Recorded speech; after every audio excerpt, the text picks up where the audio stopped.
question number 7 ইয়াত কৈছে যে সেনাৰ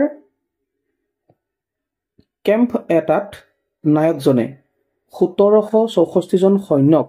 বৰ্গাকাৰ ৰূপত এনেদৰে থিয় কৰালে যাতে দীঘে পথালিয়ে শাৰীবোৰত সমান সংখ্যক সৈন্য থাকে প্ৰতিটো শাৰীত কেইজনকৈ সৈন্য আছিল গতিকে ছাত্ৰ ছাত্ৰীসকল ইয়াৰ সলিউশনটো কেনেকৈ হ'ব ইয়াৰ সমাধানটো কেনেকৈ হ'ব প্ৰথমতে আমি লিখিম সলিউশন ওকে ডাইৰেক্ট আমি লিখিম সলিউশন ইয়াত কি কৈছে মই অকমান তোমালোকক বুজাই দিছো সৈন্য কিমানজন আছিল 1764 জন এই 1764 জনক এটা বৰ্গাকৃতিৰ ৰূপত থিয় হ'বলৈ দিছিল বৰ্গাকৃতিৰ ৰূপত থিয় হ'বলৈ দিয়া মানে কি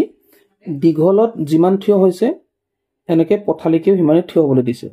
তাৰ দীঘে পথালিয়ে সমান সমানকে ঠিক আছে তেতিয়া বৰ্গ হ'ব এফালে দীঘ এফালে প্ৰস্থ ঠিক আছে গতিকে দীঘ আৰু প্ৰস্থত দুটাতে সমান সমান সংখ্যক সৈন্য থিয় হ'বলৈ দিছে আৰু এটা বৰ্গাকৃতি ৰূপ লৈছে ঠিক আছে তেতিয়া আমাক সুধিছে যে প্ৰতিটো শাৰীত দীঘে পথালি মানে শাৰীবোৰত কিমানটাকৈ সৈন্য আছিল ঠিক আছে এইটো যদি দীঘ বুলি ভাবো এইটো প্ৰস্থ হ'ব গতিকে যেহেতু সমান সমান সংখ্যক আছে তেতিয়াহ'লে আমি x ধৰিব পাৰো আৰু এইটো পূৰণ কৰিলে আমি কি পাম 1764 পাম অৰ্থাৎ আমি এইটো এনেকৈ কৰিম চোৱা এইটো আমি এনেকৈ কৰিম ধৰা হ'ল প্ৰতি শাৰীত থকা সৈন্যৰ সংখ্যা x জন ওকে সো প্ৰশ্নমতে কি হ'ব দীঘ আৰু প্ৰস্থ যদি পূৰণ কৰো আমি কি পাওঁ 1764 জন পাওঁ তেতিয়াহ'লে আমি কি পালো এতিয়া x দুটা পূৰণ কৰিলে x স্কয়াৰ পালো 1764 আৰু এটা শাৰীত কিমান আছে তাক উলিয়াবৰ কাৰণে আমি ৰুট ওভাৰ মানে স্কয়াৰটো নাইকিয়া কৰিলো এফালে ৰুট ওভাৰ বহি যাব এফালে স্কয়াৰটো নাইকিয়া কৰি এফালে ৰুট ওভাৰ আহি যাব ঠিক আছে হৈ গ'ল সো তেতিয়াহ'লে আমি 1764 ৰ বৰ্গমূল কি হ'ব এইটো ললে হৈ গ'ল সো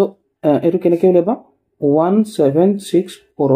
আমি বৰ্গমূল উলিয়াম উৎপাদক বিশ্লেষণ পদ্ধতিৰে সো 2 8 গুণ 16 2 8 গুণ 16 2 2 গুণ 4 ওকে আকৌ 2 4 গুণ 8 2 4 গুণ 8 2 গুণ 2 ওকে ইয়াত 3 ৰে যাব 3 গুণ 3 3 গুণ 3 এফালে 3 4 গুণ 12 13 14 3 7 গুণ 21 ওকে এফালে আকৌ 3 ৰে যাব 3 4 গুণ 12 3 9 গুণ 27 আকৌ এফালে 7 into 7 সো তেতিয়াহ'লে আমি কি কৰিম ইয়াৰ এটা আমি লৈ লম জোৰ পাতিলো নহয় জোৰ পতাৰ পৰা এটা লৈ লম জাস্ট কি হ'ব 2 into 3 into 7 অৰ্থাৎ আমাৰ উত্তৰটো হ'ব কি